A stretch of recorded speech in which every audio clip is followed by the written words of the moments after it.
Welcome to the Bricks+Brands Podcast. My name is Benjamin. This is episode 13. And in this episode, we're talking with the one and only Karen Colligan. And we're talking about a topic that I absolutely love and that I think is so critical to making workplaces that thrive, especially how in the future and how we want to see these workplaces unfold and become the best that they can be so that we can deliver amazing employee experiences. In this episode, we're all talking about leadership and we're keeping it real. All right, before we get started, I want to share the sponsor of this episode and one of my favorite apps, and that is Brain.fm. Brain.fm allows you to put in your headphones and immediately focus and just become super productive. The way that they've built their music, it's science driven, it's science backed, it's based on research, and it really helps you just kind of let everything fall away so you can focus on the tasks at hand. I can attest to this 100%. I use it all the time. If you've ever chatted with me, you probably have heard me talk about Brain.fm.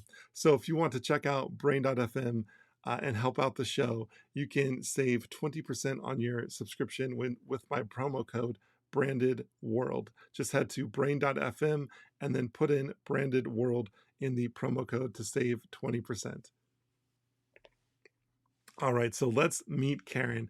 Karen is a leadership expert on a quest to equip new and advancing leaders to leverage their uniqueness, unleash their leadership potential, and become the leader only they can be. I absolutely love that mission that she is on. Karen founded People Think in 2000, and the name says it all. She has never wavered in her belief that people can do more and be more if they choose to. As a corporate leader, consultant, facilitator, and executive coach, she has helped numerous organizations develop and retain their most precious asset, their people.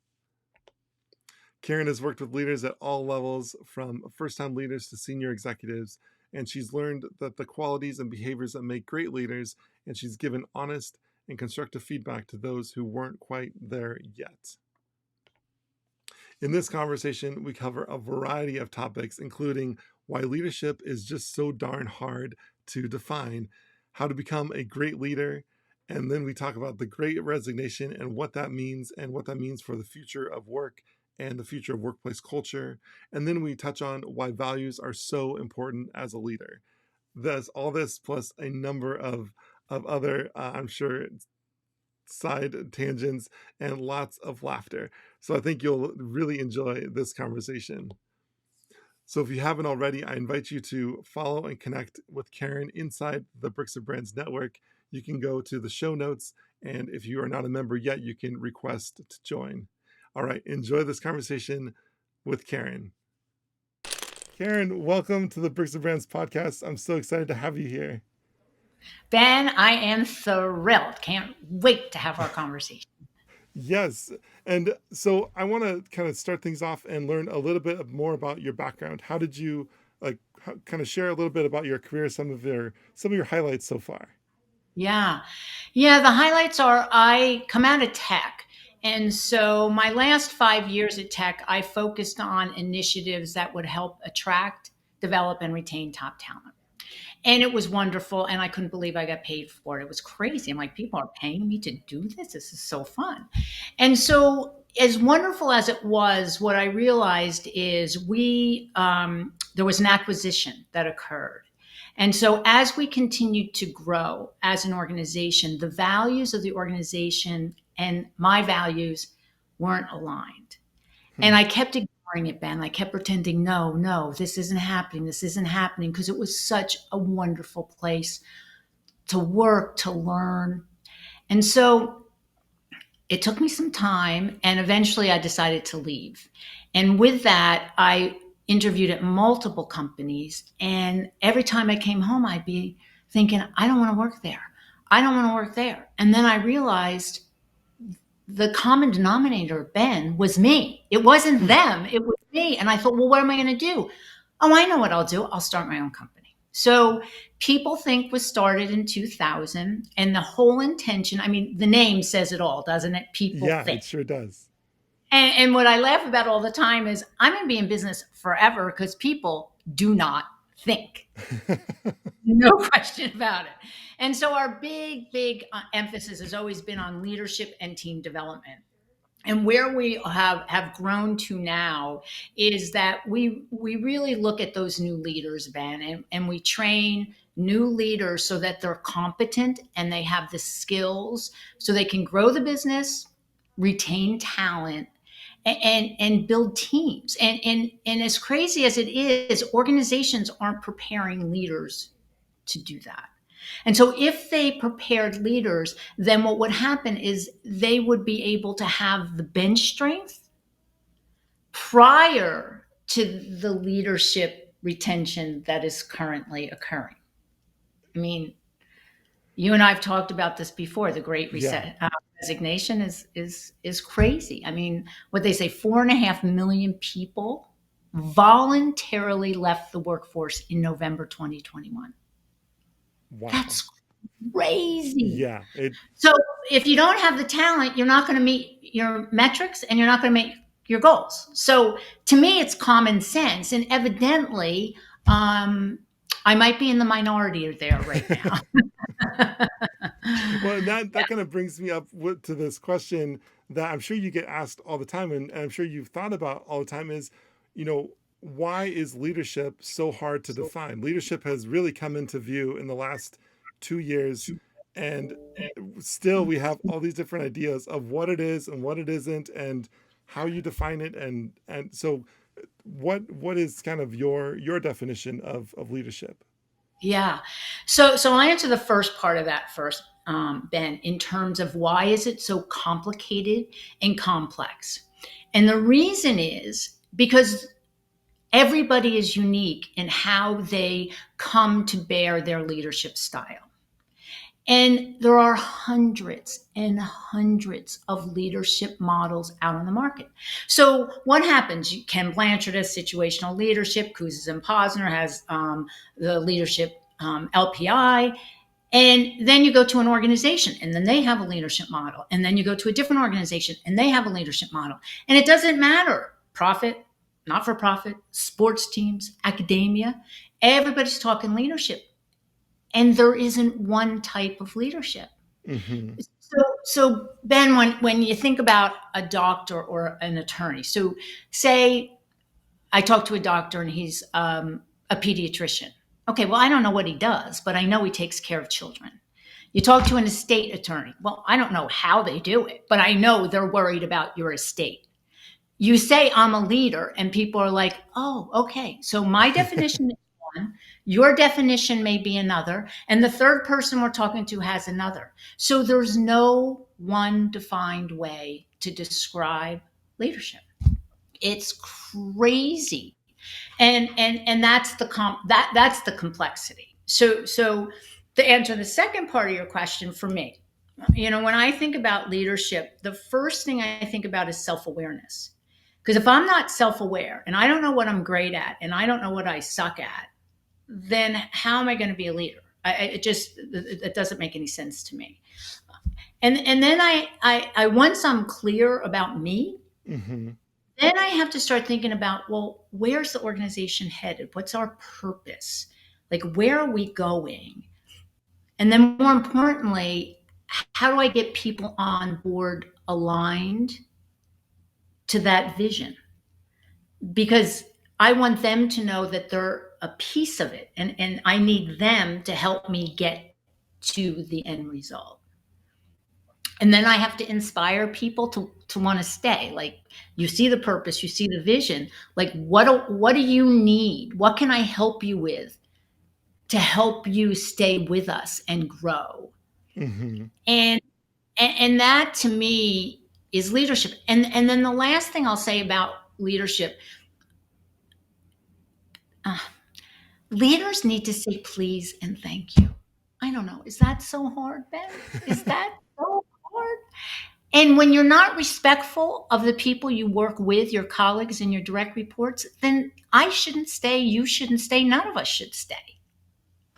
So I think we've gotten away from the human aspect of what leadership is. Hmm. So I that's why it's so complicated. Yeah, I completely agree with that. And I think another part of the complexity is the values. And I was really curious, in your the kind of sharing your highlights of your career and your journey and your story, is how you mentioned that when there was that acquisition, that Mhm. you started to notice that there is this kind of widening gap between your personal values and the company's values, and this new kind of company's values. Can you go into a little bit more detail Yeah. on that, like just in how you felt and how that changed your experience at that company? Or because I think that, mergers, we're seeing a lot more acquisitions, and just mergers and acquisitions in general. Some are done really well, but that's like the minority. Others are Yeah. done, just kind of haphazardly, and there's a lot of people that get, reorganized and restructured out of a job, and Yeah. they just leave feeling horrible. So I'm just really interested on your take on values, and how that really like affected the experience that you had at that company. Yeah. So what I will say about values is people join an organization because of the values, and people leave an organization because of the values. Now, we can put together, and I've seen every survey, I've conducted every type of survey. Why are people leaving? At the end of the day, if my values and the organization values do not map, eventually it will wear me down.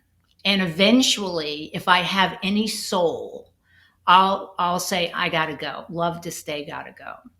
So for me, values are it's the guiding light. It's the principles of how I live, and it allows me to know what I will tolerate, Ben, and Hmm. as important, what I will not tolerate. I And think so when I'm that's making decisions as a leader, if I'm following my guiding light and I'm following my values, it's always going to be the right decision for me and for people think. hmm Soon as I waver and go, well, maybe, should I, shouldn't I?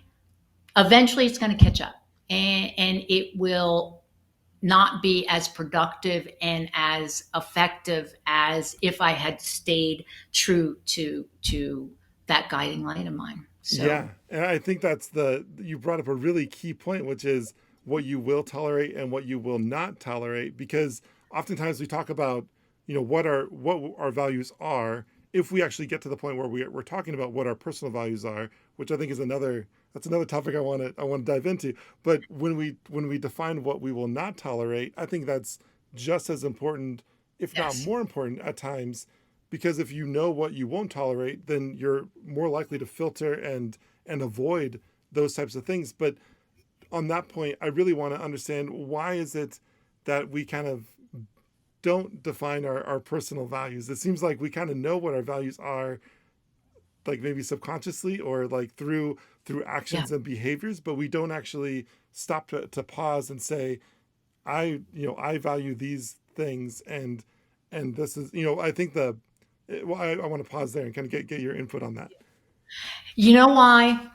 Because it takes time. And once you put, you take it and you put that in the sand and you say, these are my values, and you've articulated them and spoken them, it means they're out there in the world. And oh no, I can't take them back. And what if I don't make a decision based on those values, and my colleagues or friends or whomever will go, huh, what? So it's vulnerability. It's Hmm. especially if you tell people what your values are, then you become really vulnerable. And I do a podcast which you'll be joining me, called the Let's Talk Leadership Podcast.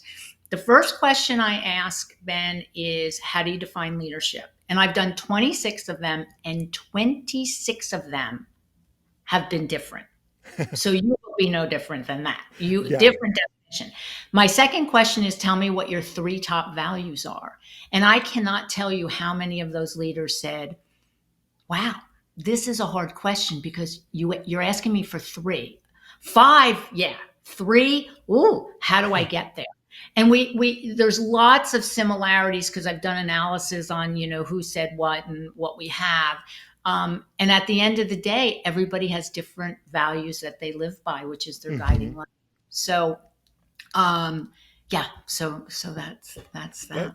that's a really good point. And so then the next question I had that was kind of formulating was, well, okay, so we have our personal values, and if we can get vulnerable enough and define those and share those with others, then there's the to look at an organization's values and what they are. And I think there's that gets tricky because the organization can say, well, these are our values, but their actions and their Oh, behaviors and all of it kind of combined are people, at least people saying, well, wait a minute, you say that your values are this on your website, you say this in your marketing material, but what I'm actually experiencing as an employee is something completely different.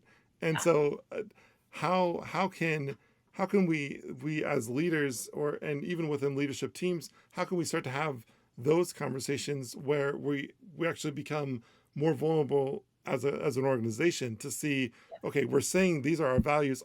A, are they really our values? And B, how do we actually live those yeah. values to actually make that promise to our employees and our team members? Yeah.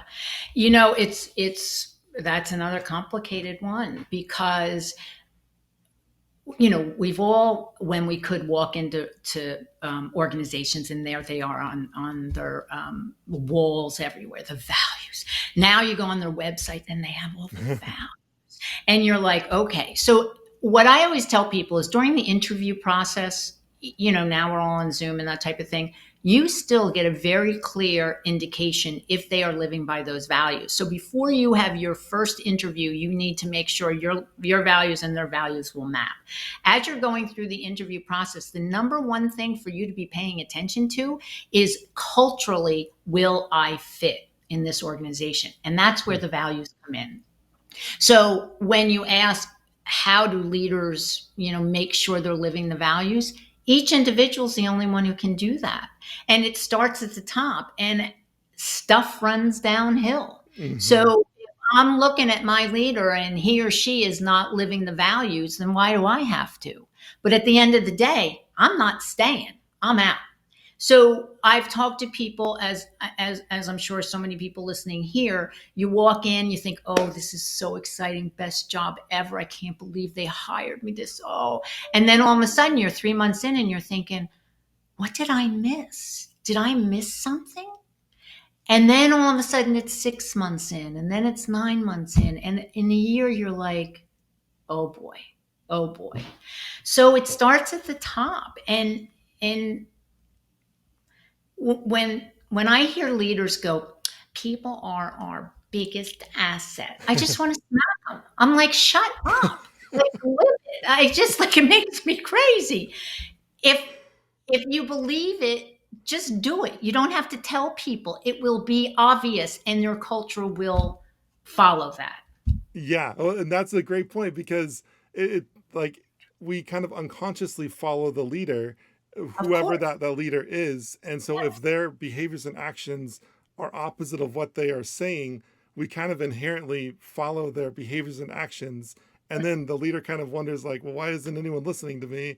Like, Yeah. and it's because their actions speak louder than their Yeah. words. Yeah. Do it. Wait, what's the saying? Do as I say, not as I do, is what it Yeah. really should be. Because yes, exactly. And they can't understand. They can't understand. But and that's exactly right. You take on the personality of your leader without having any recognition that you're doing it, and then after a while, you're like, wow, who is this? Like, what was I thinking? And then you can snap out of it. But at first, not so much. Yeah, yeah, Yeah. that's a really interesting point. And it happens so naturally too. I guess if you get swept up Yes. in the organization and what they're doing, and the projects are exciting, and I've been Yes. in that situation as well. And then you kind of wake up and you're like, wait a minute, like I'm in like Yeah. this cubicle farm, and I have like all these things are just not what I wanted or what I thought I signed Exactly. up for. Yeah. Exactly. And how did I get here? Yeah. Yeah. How did I get here? Yeah. So what, like how much time and energy does it take to become a leader? When we define leadership, I kind of feel everyone kind of is a leader in their own right. They're the I, leader of their life. They make I their agree. own choices and decisions. But how do you like what does it take to kind of put it put in the effort to become that leader? Yeah. Um, it's lifelong learning is the way that I'll put it. And it takes a lot of time. It takes a lot of energy, takes enormous amounts of focus, and it takes a lot of work. And those four, you can't have one without the other, Ben. I mean, you just Yeah. really cannot. And it goes back to what we just talked about with values. You Hmm. have to take time to be self-aware and self-assess and say, what am I really great at and what am I not so great at? And no matter what age we are and where we are in our career trajectory, we always need to continue to learn. And as a leader, and you said it perfectly, everybody is a leader. You don't have to have people reporting to you to be a leader. You're a leader in your project, at your home, at your church. There's many ways to be a leader. And even as an individual performer, I can Hmm. be a leader. Absolutely. I have to take the time. And you know what? Look at our world today. Who has time? Who has time? Nobody takes time to take care of themselves. Yeah. So, it really takes time, energy, focus, and work. And it's lifelong learning. You can't stop. Because once you stop and you think, I'm so smart, you know you're not. No, you're not. Yep. Somebody else is smarter than you. Yeah. And if you get to that point where you think you're so smart and you become the smartest person in the room, you've kind of failed, because now you've got people that are just kind of saying yes to you, and you have this echo chamber versus Yeah. continuing to learn and to absorb and take on new perspectives and new ideas and whatever it is, and kind of Right. the other thing I think of being a leader is understanding, like you said, what you're good at and what you're not good at, or what you want to Right. spend your time on, and what can be delegated to someone else, and let them shine in that area of expertise. And I Yeah. think even as small business owners and entrepreneurs, oftentimes you get stuck in that mindset of I have to do it all, like, and you get kind of very Yeah. protective of everything you're trying to build, and it kind of Right. becomes like your baby almost. But when you do that, you don't let people in, and therefore it can, like, you're kind of like, what's the what you kind of like are holding a grip on it so tightly that it's kind of like killing the fire almost, versus And like you can't. allowing it to Yes. breathe and let other input in. Yeah. What are your thoughts around that?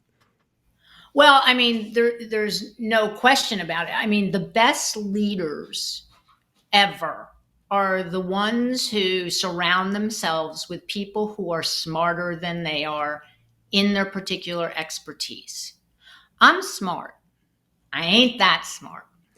And so when I recognize what I'm not good at or great at or not, whatever, Yeah. I hire it out. Or Ben, the things that I don't like to do. Like, Yes. I mean, I can't imagine as an entrepreneur doing my own finances. I mean, I would be in jail. I mean, the IRS would be in handcuffs. I'm not interested in learning it.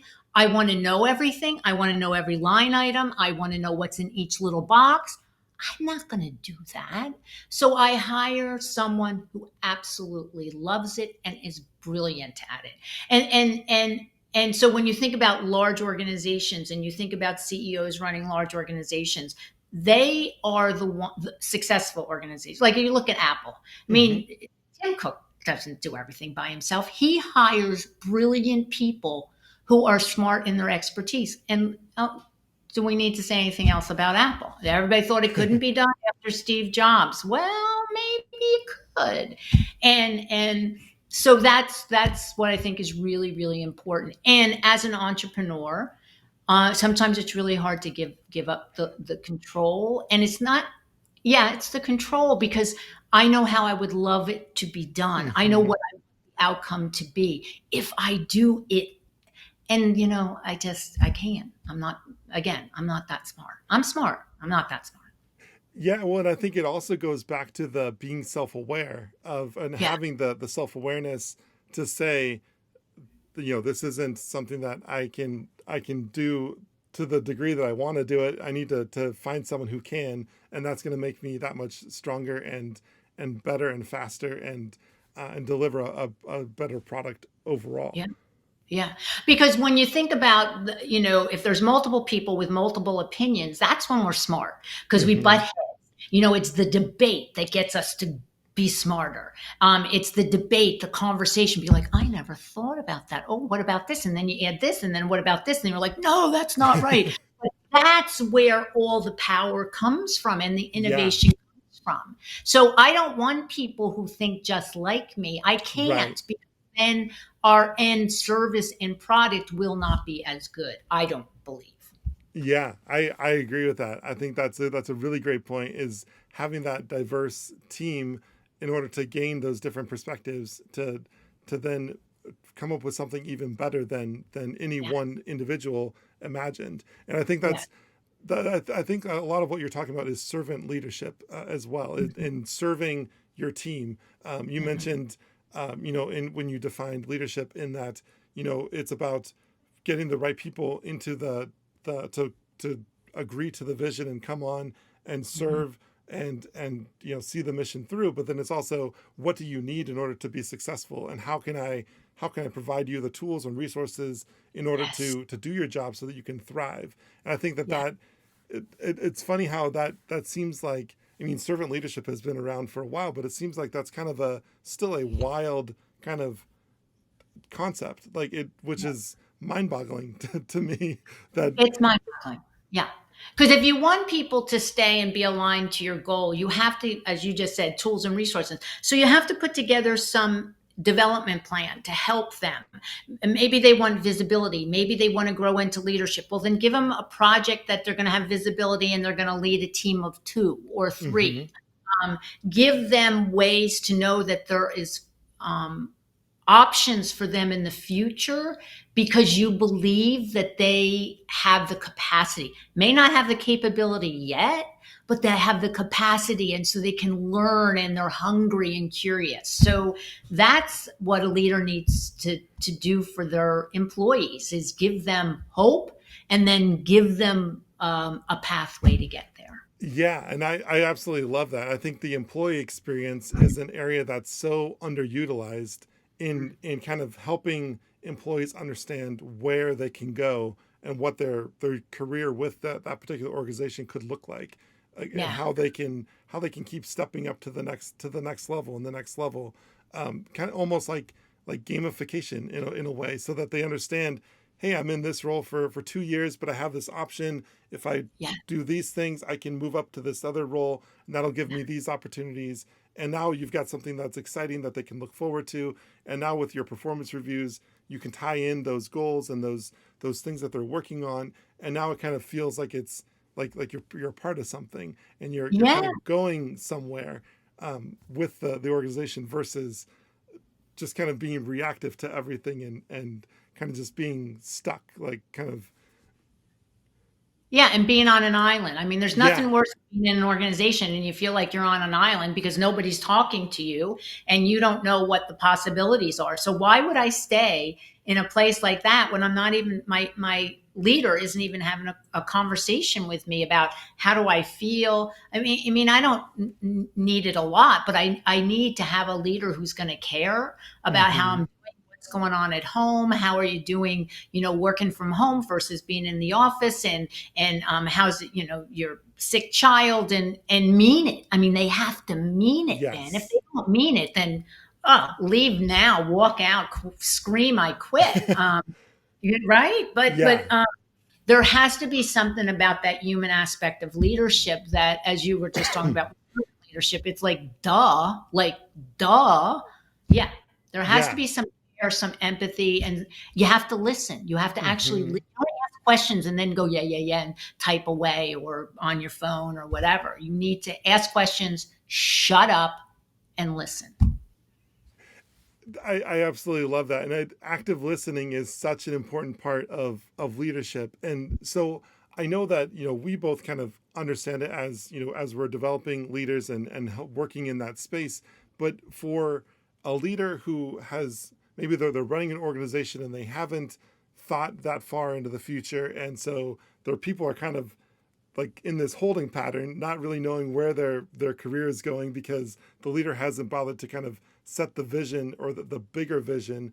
How do you talk to that leader and kind of help them shift their mindset to think bigger and to think about how they can create a positive impact for their employees? Yeah.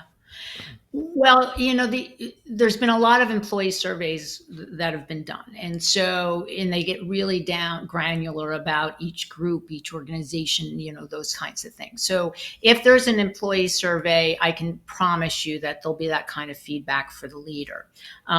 A leader can get a 360 assessment where they go out to their community, their direct reports or colleagues, and get some information. That will come out loud and clear. More importantly, it goes back to the awareness thing, Ben. And so say I say to the leader from a coaching perspective, I want to go out and I want to interview 6 of your folks, and I'm going to ask them 5 questions. And one of them is going to be about their development. So give me the 6 people. I don't want them all to love you and that kind of thing. That's a way to get some quantitative data to be able to come back and say, it's only 6. However, 5 of them said you're not helping them from an employee development perspective. So that's another way. And then the other thing is, for me, again, if I'm in a leadership coaching mode, is to start asking the questions about, tell me about your employees. Let's look at your org chart. Who are you preparing for the next level of opportunity? What are their goals? Do you have goals set? And astoundingly enough, leaders will say to me, well, they need to figure it out themselves. And I will say, yes, they need to participate. And you need to have a conversation with them to help them recognize what are the potential opportunities.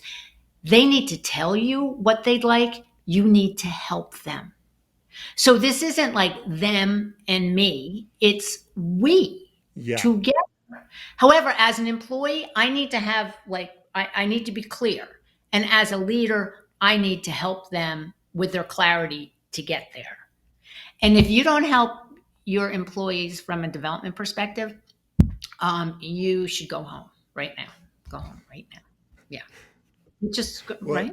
Yeah, no, completely. Well, and that brings up kind of where we are today with the Great Resignation and why, people are just quitting in huge numbers, is because they're not getting that development, or they're not being they don't feel valued, or they don't feel respected, or they don't feel heard.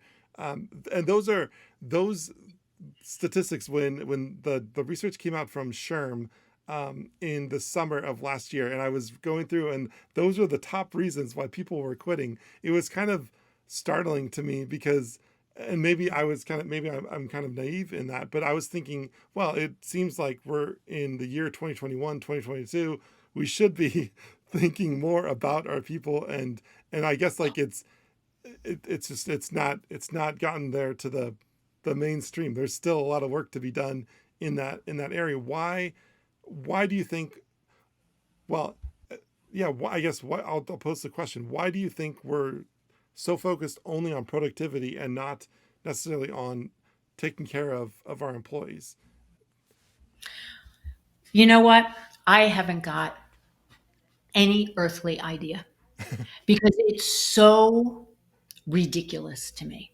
So if you do not have someone doing work, how are you going to meet your goals and meet your metrics as an organization? Like there's a correlation between number of people doing work, goals, metrics. So when you begin treating people as if they are not a human being, and you don't care about me, I'm not going to be loyal to you. I'm not going to be loyal to the organization. I'm not going to be loyal to the business. I'll do what I have to get by. And then they, say, no, we need to do X, Y, and Z. And that's why 4.5 million people voluntarily left their jobs in November. they're exhausted. Ben, people are Yeah. exhausted. Anyone we talk to, all we talk about is COVID.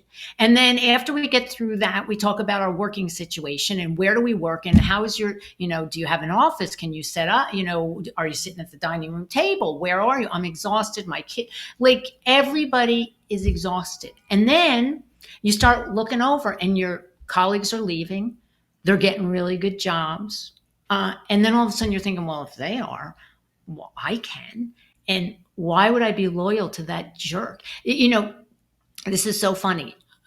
The New York Times 2 Sundays ago had an article on the front page of the business section that was called, let me make sure I'm telling you, "No More Working for Jerks." I was like, Wow. that's the word I would use. It's on the front page of the Times. Like, why me? And there's a woman, her name is, again, let me make sure, Tessa West. And she wrote a book called Jerks at Work. And it was just published 2 days ago on the 25th of January. I'm like, yeah, yeah, jerks. I mean, the best word ever. So if I'm working for a jerk and they're telling me more productivity and more, I'm going to go, no, no, no. And I'm going to have less productivity and eventually I'm going to leave. So so I can't answer your question. It Yeah. boggles my mind. Yeah, no, I completely agree with you. And I love that the title of that book. I'm gonna make sure to pick it Jerks up. at Work, Tessa West. It's brilliant, brilliant. Yeah. Yeah. Mhm. Wow. And it's just, yeah, I mean, we need to be more human in the workplace. And that's really what I love about I'm so grateful that we connected because we both share that same mission Yeah. and we do it in two different ways, but we have the same goal. And that's what I love about just this podcast and bringing people on and hearing your perspectives. So I want to hear more about kind of your programs and how you work with your clients. Yeah. Uh, yeah. So thank you. So, with people think as I said, leadership team development, and we facilitate and we coach and we do all of that. But my flagship is really around helping and train those new leaders. So we have a program called Keep It Real Leadership, and it is 3 modules. It's 4 months long, and it's group work as well as 4 sessions with me. And so the modules are, what is leadership? So again, you have new leaders. What is leadership? What isn't leadership? And they go through a portal to really give them some idea about, wow, I didn't know. What's the difference between leadership and management? I mean, Ben, if you don't know, DK, you don't know. Yeah. And then module 2 is discover you, and you're doing all kinds of self-assessment work. You're doing values, internal barriers, what stopped me in the past, what am I great at? And then the last is create the leader in you. And so that's where we start to put together a development plan. What's your purpose statement? What's your why? And so by the time you leave the program, you have a really good sense of self in how I'm going to be a leader. It's just the beginning. Hmm. However, it gives you enough education that, again, we work on values, and who does that these days?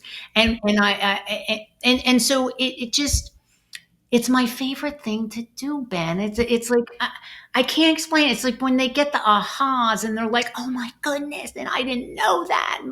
I'm joyful. I'm joyful. So that's my favorite thing to do, and that's really where people think is headed, because there are a lot of people who just DK. They don't know what they don't know, and Yeah. I just want to help them get a foundation. I love that. I love that. And I think it's so important to for anybody at any level to pause and actually spend some time figuring out who you are and what like just how you're going to how you're going to show up in the world. Yeah. And then what I say is it's a point in time. So your values today will probably be close to your values in 2 years, and you should probably re-up them. What you're great at today, you might be great at next year, maybe not. So it's one of those things that people have to take time to do. And this like my pilot, we did, and we said it was going to be 3 months, and at the end of 3 months they were like, no, no, this takes longer, because you need think time, you need time in Hmm. between, you need to noodle, I like to say, have it kind of populate in your brain a little bit. So that's my favorite thing to do. Do I do lots of other things around people? Of course I do. And I'm on this quest. I want to look for those leaders who don't know what they don't know yet. That's go. I love that. I love that. Well, this has been so much fun, and I always learn so much every time we chat with each other.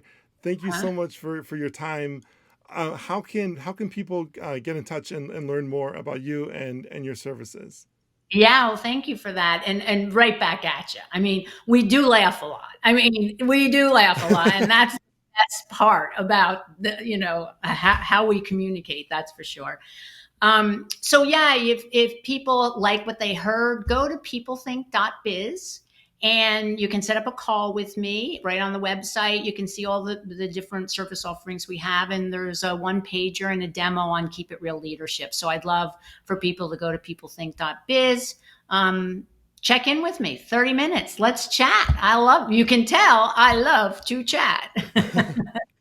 Awesome. And you're also a member of the Bricks+Brands network. So if Yes, if I you're if am. you're listening to this and you're a member, or you're watching and you're a member, make sure to reach out to Karen, send a message, connect with her in the chat, continue the conversation down below this podcast episode. And this has been so much fun. Thank you so much. And Ben, thank you. Thank you for inviting me, and thank you for being a new, fun colleague that's really smart. I love I that. appreciate that. Yep. All right, good. We'll talk soon. All right. Talk soon. Bye, Thanks Ben. so much. Bye.